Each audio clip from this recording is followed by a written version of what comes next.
What's happening, BC Spirits? BC Spirits, Spirit of Day number 248. So close to 250. And I'm going to tell you a secret. I know what my next two are going to be after this one. And 250 is going to be pretty fucking special. I shouldn't swear. I never swear on the BC Spirits one. I do apologize about that. But I'm super freaking excited. Nocino 2020 from Woods. I'm kind of digging the direction on Woods on their Nocino. I really appreciate the vintaging now.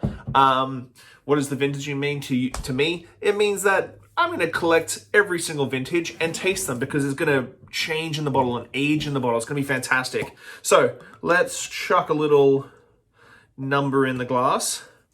Vacuum distilled, unfiltered Nocino, hand-picked green walnuts harvested in Summerland.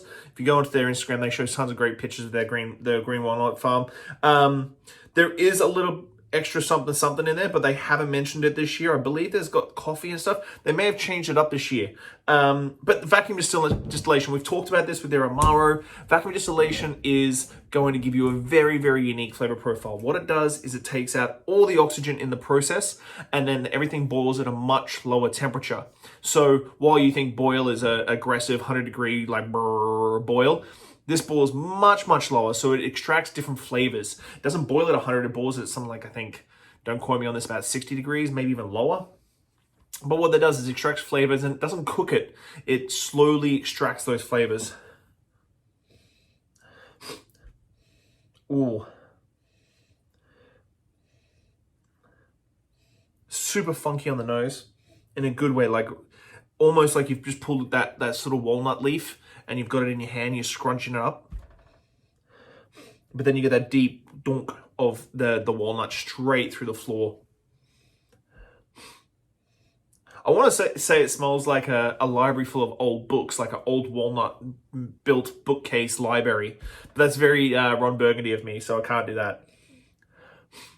But that's where it's taking me. I'm sorry, it's in my head now.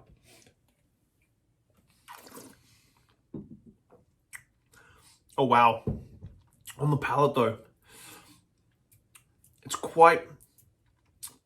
got deep flavors, but it's quite light. It sings on the palate a little bit.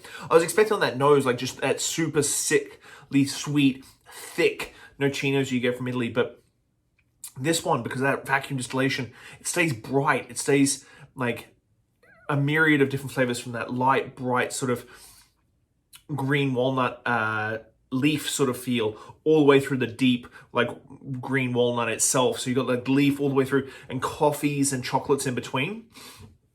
But at 25% alcohol, a little bit less sweetness than I was expecting as well.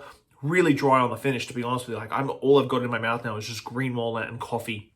That's all I've got. For Christmas time, get yourself a bottle. I think this would be fantastic in eggnogs, hot buttered rums, just in your coffee first thing in the morning on Christmas Day to get you through the kids opening presents. But the 2020 Nocino from Woods, fantastic product. God, I'm in love with vacuum distillation. I really think vacuum distillation needs to be more widespread with distilling because it's so bright, so complex, but it keeps so much structure. It hasn't been overly distilled. But guys, killer. Woods at Nocino. See you guys tomorrow. Bye.